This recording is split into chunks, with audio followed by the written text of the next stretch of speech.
Praise the lord. దేవుని పరిశుద్ధ నామానికి మహిమ కలుగును గాక. ఈ వీడియో చూస్తున్న నా ప్రియ స్నేహితులందరికీ నా యొక్క శుభాభివందనాలు తెలియజేస్తున్నాను.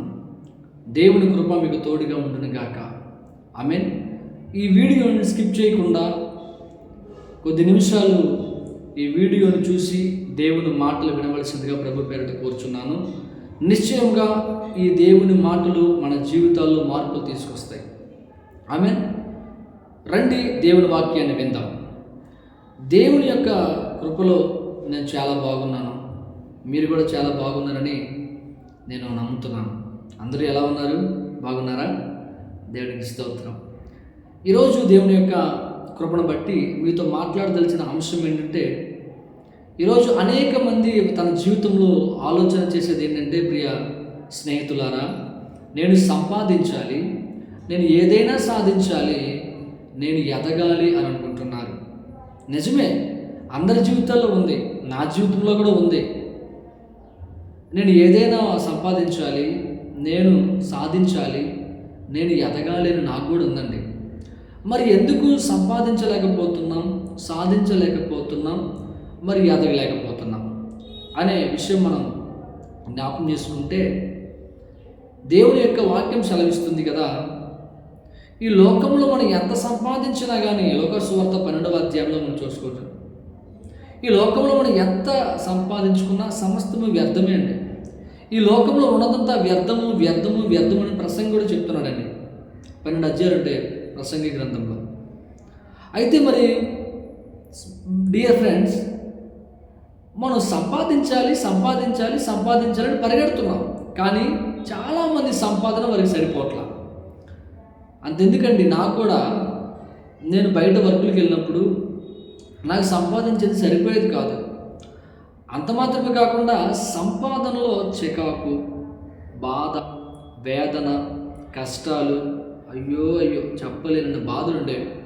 అయితే దేవుని వాక్యం ఏం సెలవిస్తుంది తెలుసా? మరి దేవుణ్ణి, ప్రభువుని ఆశ్రయించే వారికంట ఏ మేలు కొదువై ఉండదంటండి. మరి మన జీవితంలో ఎందుకు కొదువ, కొరత, కష్టాలు అంటే మనం దేవుణ్ణి వెతికే విషయంలో ఏ విధంగా ఉన్నామో ఒకసారి ఆలోచన కలిగి ఉండాలి. అయితే మరి ఈ లోకంలో ఉన్న వ్యక్తులందరూ ఏం చెప్తారంటే, అరే నువ్వు సంపాదించాలరా, అరే నువ్వు సంపాదించరా, ఇప్పుడు కాకపోతే ఇంకెప్పుడు సంపాదిస్తావురా అని చెప్తారు. కరెక్టే. మరి నేను కూడా అనుకుంటున్నాను, నేను ఎలాగో ఒకలాగా సంపాదించాలి అని. మరి ఎందుకు కావడం లేదు అంటే, ప్రియ దేవుని బిడ్డలారా,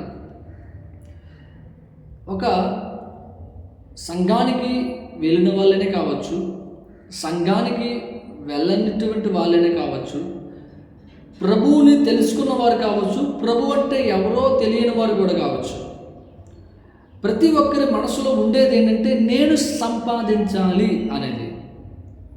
అయితే ఒకటి చెప్తాను, దేవుని వాక్యం ప్రకారం మనం వెళ్దామండి. దేవుని వాక్యం ఏం సెలవిస్తుంది, ఎలా ఉంటే మనం సంపాదించగలుగుతాము, అసలు సంపాదించాలి అంటే ఏం చేయాలి అనే దాని గురించి మనం చూసుకుందాం ఈ వీడియోలో. అయితే దేవుని వాక్యం ఏం సెలవుస్తుందంటే, సామెతల గ్రంథము మరి 4వ అధ్యాయము 5వ వచనంలో జ్ఞానము సంపాదించుకో, బుద్ధి సంపాదించుకో అని చెప్తుంది. ఎందుకు జ్ఞానం సంపాదించుకోమంటుందంటే, ప్రియ దేవుని బిడ్డలారా, మై డియర్ ఫ్రెండ్స్, జ్ఞానం ఉంటే ఆ వచ్చిన డబ్బుల్ని ఎలా పొదుపు చేసుకోవాలో, ఆదాయం చేసుకోవాలో తెలుస్తుంది. జ్ఞానం ఉంటే అంట, జ్ఞానం ఉంటే జ్ఞానవంతురాలు తన ఇల్లు కట్టుకుందంట. మరి జ్ఞానం ఉంటే మనం ఆరోగ్యంగా ఉండగలమంట. జ్ఞానం ఉంటే తెచ్చిన డబ్బులు వేస్ట్గా ఖర్చు పెట్టమంట. జ్ఞానం కలిగిన వాడు ప్రతీదీ కూడా ఆలోచన చేస్తాడంట. మరి ఈ విధంగా మనం ఉన్నామా? కాబట్టి ప్రియ దేవుని బిడ్డలారా, దేవుని వాక్యం సెలవిస్తుంది, జ్ఞానము సంపాదించుకో. మరి నేను జ్ఞానమును సంపాదించుకోవాలంటే ఏం చేయాలి? రండి దేవుని వాక్యంలో చూద్దాం. యాకోబు పత్రిక 1వ అధ్యాయము 5 నుండి 7 వచనం మనం చూసుకున్నట్లయితే, మీలో ఎవరికైనా జ్ఞానము కొదువుగా ఉన్న ఎడల అతడు దేవుణ్ణి అడగవలెను.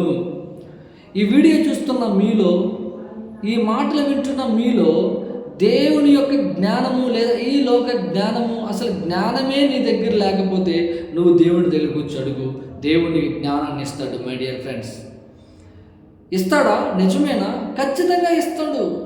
అలా దేవుని దగ్గర అడిగి పొందుకున్న ఒక వ్యక్తి ఉన్నాడండి. ఆయన చూపిస్తాను, తీయండి. మొదటి రాజుల గ్రంథం 3వ అధ్యాయం 9వ వచనం. అక్కడ సొలొమోను రాజు గారు కనిపిస్తారు. అక్కడ దావీదు కుమారుడైన సొలొమోను. ఈ సొలొమోను రాజ్య పరిపాలన చేయడానికి దేవుడు అనుగ్రహించినప్పుడు కృపని, దేవుని దగ్గర సొలొమోను రాజు ప్రార్థన చేస్తూ ఉన్నాడు. అయ్యా, నాకు నీ ప్రజలను ఏలడానికి తగిన శక్తి, సామర్థ్యం, జ్ఞానం నా దగ్గర లేదయ్యా. నీ ప్రజలను నేను నడిపించడానికి నాకు జ్ఞానం కావాలి, నాకు నీ జ్ఞానము దయచేయండి అయ్యా అని అడిగినప్పుడు అక్కడ ఏమైంది మరి? మొదటి రాజుల గ్రంథము 3వ అధ్యాయము 12వ వచనంలో దేవుడి దగ్గర ఏదైతే సొలొమోను రాజు గారు అడిగారో, సొలొమోను రాజు గారు అడిగిన జ్ఞానమును దేవుడు సొలొమోను గారికి అనుగ్రహించారండి. రెండో విషయం ఏంటంటే, సొలొమోను రాజు అడగనటువంటి విషయము కూడా దేవుడు ఆయనకు అనుగ్రహించాడు. సొలొమోను రాజు అడిగింది ఏంటి? నాకు జ్ఞానం కావాలి, ఇవ్వండి అన్నాడు. మరి దేవుడు ఏమనుగ్రహించాడు? జ్ఞానముతో పాటు ఐశ్వర్యమును, మహిమను ఇచ్చాడు. ఆమె ఈరోజు మనం అడుగుతున్నామా? ఈరోజు మనం దేవుని దగ్గర ప్రార్థిస్తున్నామా? ఈరోజు మనం దేవుని దగ్గర అయ్యా నా పరిస్థితి ఇది అని చెప్పగలుగుతున్నామా? ఒకవేళ ఆ విధంగా ఈరోజు నువ్వు లేకపోతే ఇప్పుడే సరి చేసుకో. జ్ఞానం ఉంటే నీ ఇల్లు కట్టబడిద్ది, నీ డబ్బులు సేవింగ్స్ ఉంటాయి, నీ జీవితం బాగుంటుంది, నీ ఆరోగ్యం బాగుంటుంది, నువ్వు చేసే పనులన్నీ బాగుంటాయి.